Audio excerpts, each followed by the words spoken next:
Fardu ain hukumnya setiap orang yang beriman baik laki-laki atau perempuan untuk mengobati penyakit marah ini. Fardu ain. Artinya kalau nya marah, nah kayak apa obatnya? Karena marah ini pasti datang kepada kita. Karena bawaannya ada dalam diri kita. Kadang-kadang muncul marah ini, bagaimana kita cara mengendalikannya. Nah, mempelajari itu adalah fardu ain. Kenapa sebutnya fardu ain? Karena kalau dibiarkan marah itu berakibat membawa kepada macam-macam maksiat yang timbul.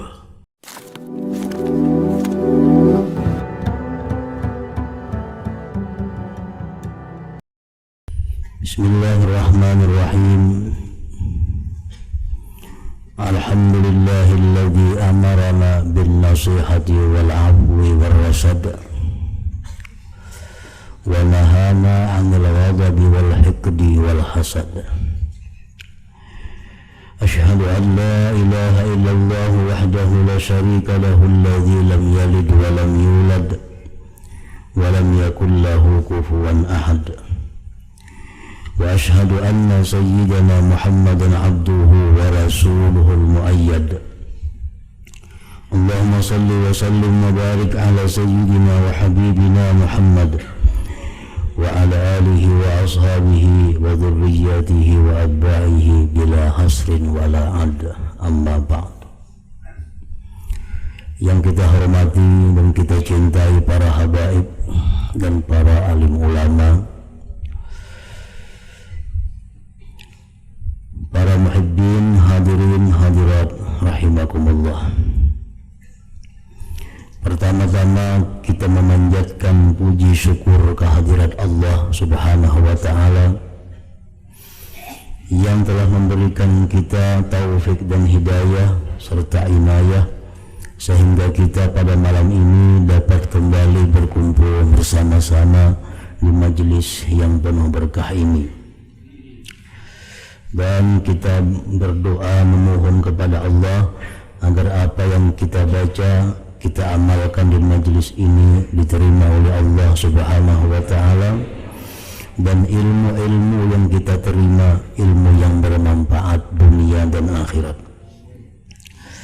Kemudian salawat dan salam kita haturkan kepada junjungan kita Nabi besar Muhammad sallallahu alaihi wasallam, dan juga kepada seluruh keluarga, para sahabat, zuriat dan pengikut beliau.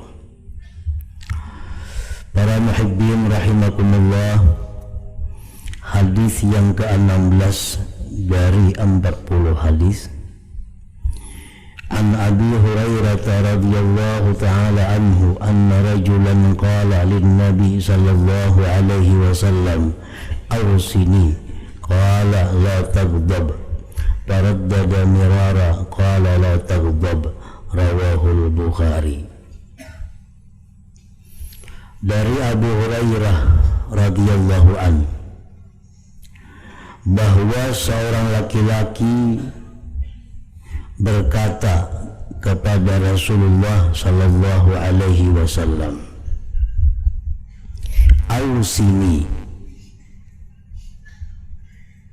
Artinya, dullani ala ma yanfa'uni dunya wa ukhra wa yuqarribuni ilallah.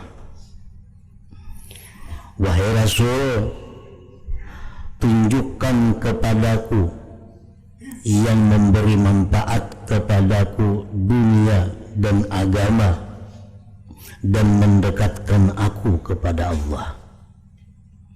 Ini laki-laki ini minta petunjuk kepada Nabi, minta amalan kepada Nabi supaya dapat yang bermanfaat baik masalah agama atau dunia, dan yang mendekatkan diri kepada Allah. Qala, Rasulullah menjawab, la taghdab, kamu jangan marah. Artinya amalannya itu ikan jangan marah. Kenapa Nabi kita memberi amalan ini? karena mungkin laki-laki itu orangnya pemarah.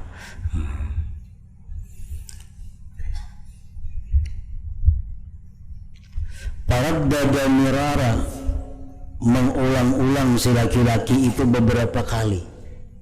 Artinya, wahai Rasulullah, minta lagi amalan, minta lagi petunjuk yang berguna bagi ulun dan mendekatkan diri kepada Allah.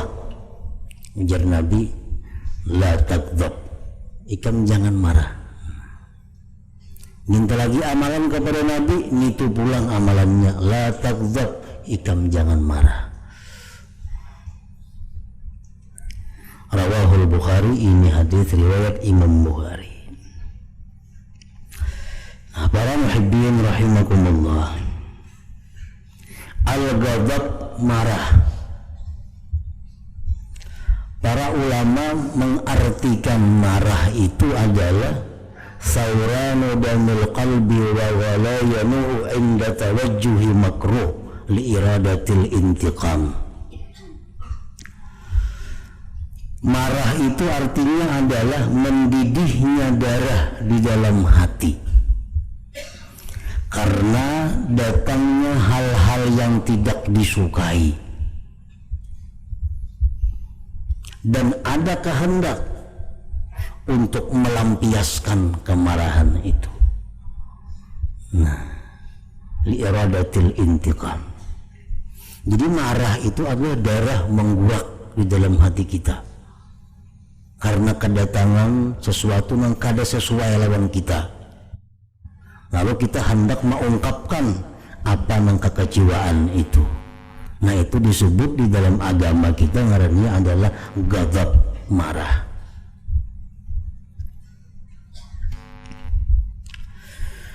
Rasulullah sallallahu alaihi wasallam bersabda, al-ghadabu yufsidul iman kama yufsidus sabrul asal. Ujar Nabi kita, marah itu merusak iman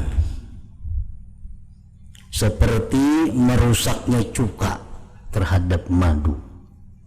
Madu itu manis, dicampuri cuka rusak. Nah, iman itu mulia. Datang marah, maka iman menjadi rusak. Makanya tadi Nabi memberikan petunjuk kepada seorang laki-laki tadi, la takdzab, engkau jangan pemarah.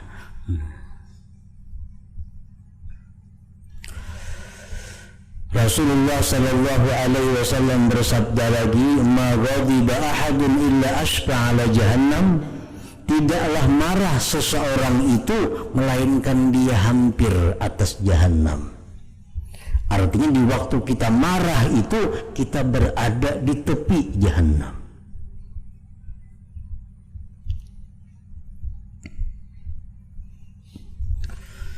Al-Imam Ja'far ibn Imam Muhammad Al-Baqir radhiyallahu anhuma berkata, al-ghadab miftahu kulli syarr, marah itu adalah kunci segala kejahatan.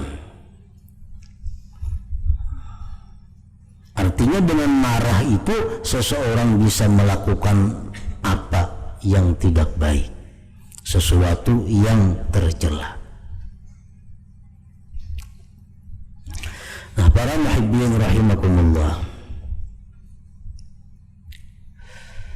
Imam Al-Ghazali rahimahullah mengatakan bahwa marah itu berpengaruh kepada seluruh tubuh kita. Berpengaruh marah itu kepada zahir dan batin tubuh kita. Pengaruh marah pada zahir apa? Taghayyurul laun, berubah warna. Orang tuh marah, mun awaknya putih, abang, awaknya hirang, marah, nah kelihatan lagi abangnya, berubah warnanya.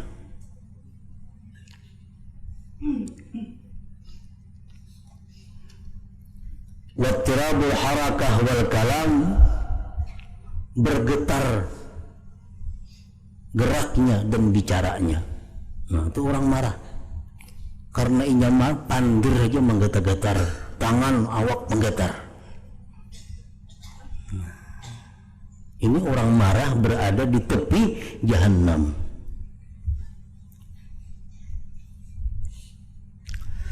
Kemudian lagi pengaruh marah itu ada pada lisan, pada mulut. Maka akibat marah, mulut ini mencaci maki. Asyatmu walaupun supil kalam, kasar bicaranya. Nah, asalnya adalah marah. Karena ia marah, lalu mencaci maki orang yang dimarahinya dan kata-katanya kasar.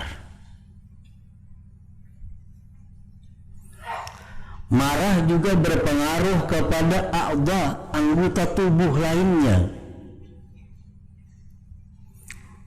Akibatnya apa? Ad-darbu, orang marah ini bisa memukul. Nah, wal jarhu, melukai, wal qatlu, membunuh, indat tamakun, jikalau dia bisa atau berani. Nah, ini punya keberanian, lalu marah kepada seseorang, bisa ditampilinya, bisa dicucuknya, bahkan bisa dibunuhnya. Wa illa, jikalau dia tidak berani, nang dimarahinya ini atasannya, nang dimarahin orang nang diseganinya, pamazzaqa saub, maka mungkin ini bisa merubik pakaiannya seorang, bisa menimbai piring, memecah cangkir, bisa apa gawiannya, hendak menampar ketika kedua ini piringnya ditimbai, melampiaskan kemarahannya. Nah, itu pengaruh marah pada anggota tubuh. Dan marah juga berpengaruh fil qalbi, pada hati. Pengaruhnya apa? Al-hikdu, dendam. Nah, al-hasad, dengki. Wa idmarisu, menyimpan yang buruk. Wa syamatah, gembira kalau orang yang dimarahinya itu kena musibah. Semuaan itu adalah sifat-sifat yang tercela. Nah, makanya tadi Imam Ja'far Shadiq mengatakan al-ghadab miftahu kulli syarr, marah itu adalah merupakan kunci segala kejahatan. Bila sudah kita dikuasai oleh marah kita, maka rusaklah sudah iman kita, seperti merusaknya cuka terhadap madu yang manis.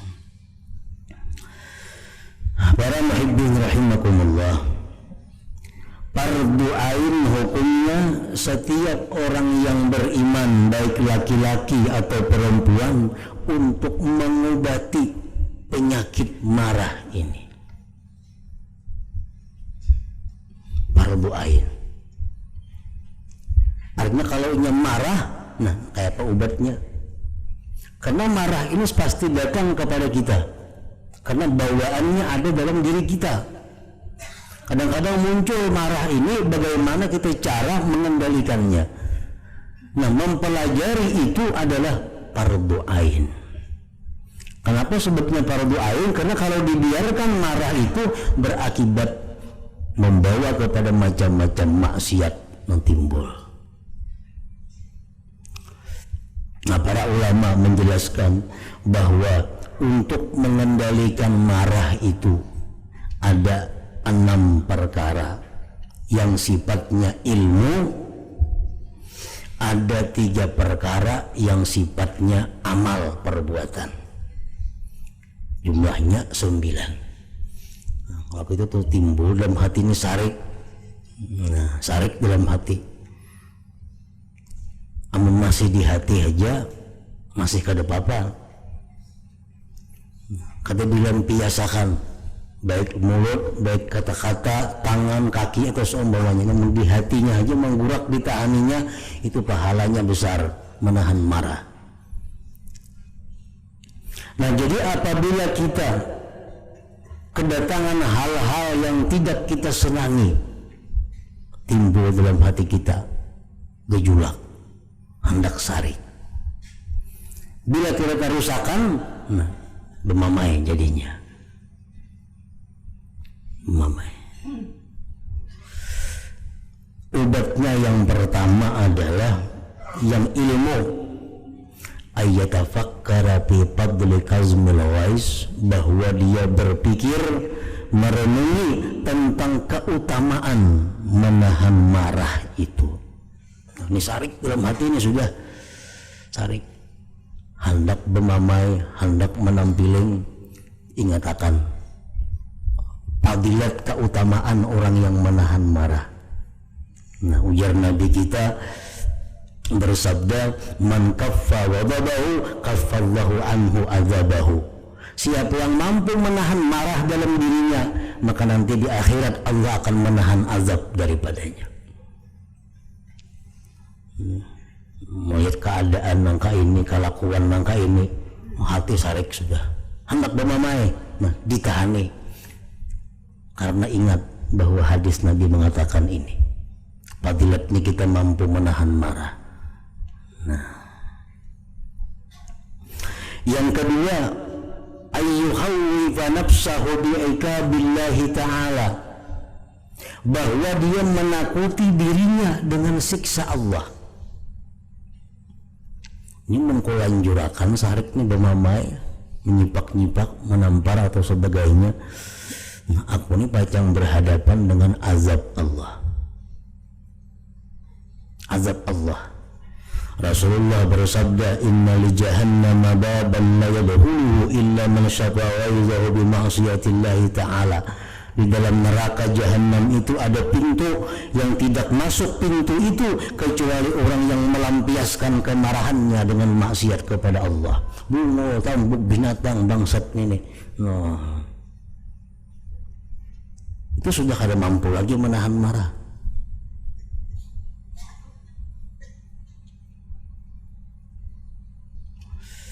Yang ketiga, ayyuhadzira nafsahu akibatal adawah wal intiqam, bahwa dia menakuti dirinya akibat permusuhan.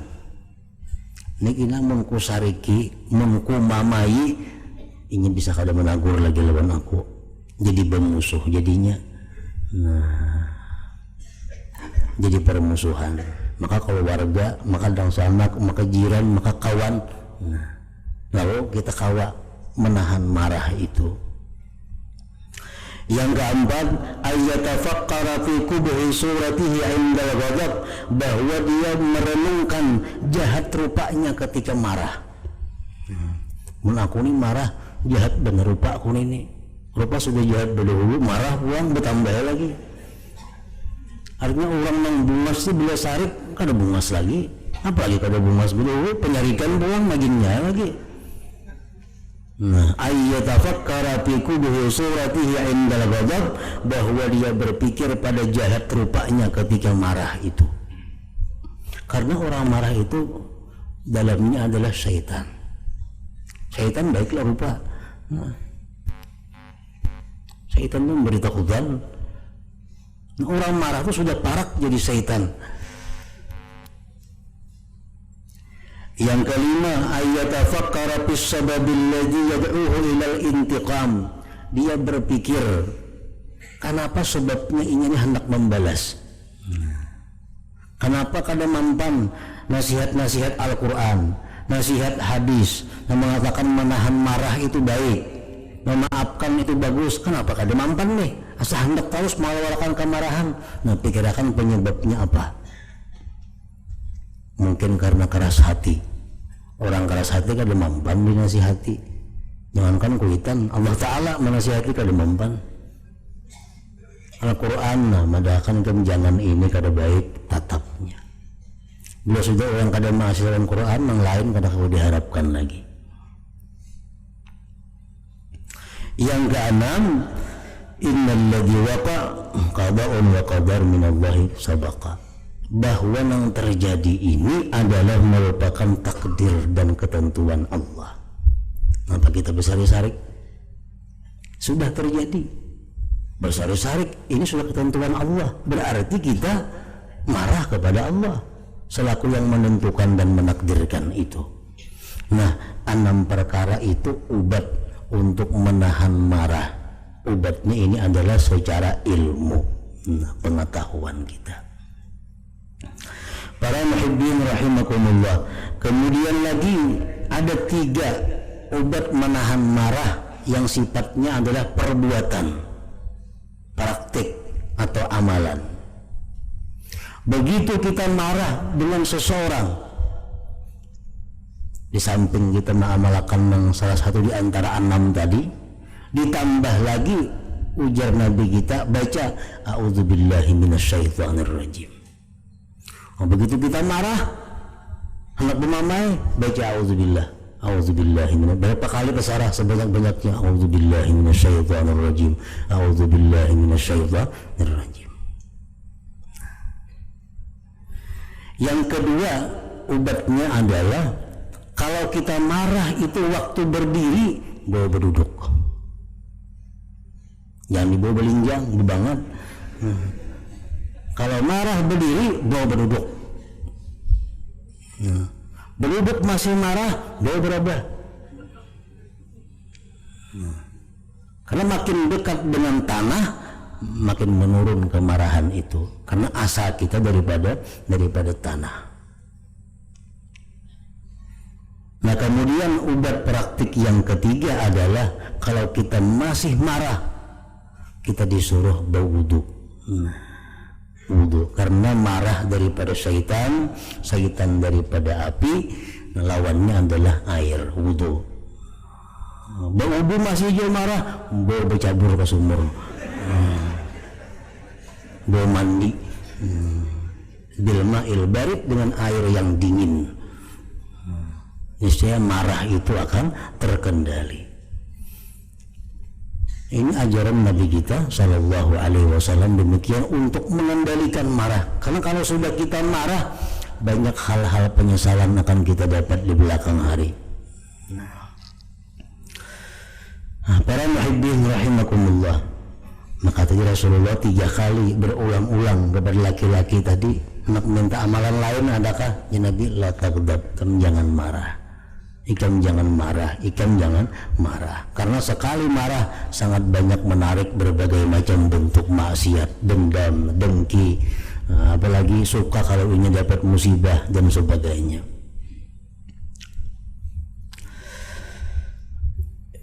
Imam Ghazali rahimahullah mengatakan bahwa setiap manusia itu ada punya sifat marah. Siapapun manusia itu ada punya sifat marah. Namun sifat marah dalam diri manusia itu ada 3 perkara. Dari 3 perkara ini, 2 sifat marah yang dicela, 1 sifat marah yang terpuji. Ada juga marah itu yang terpuji.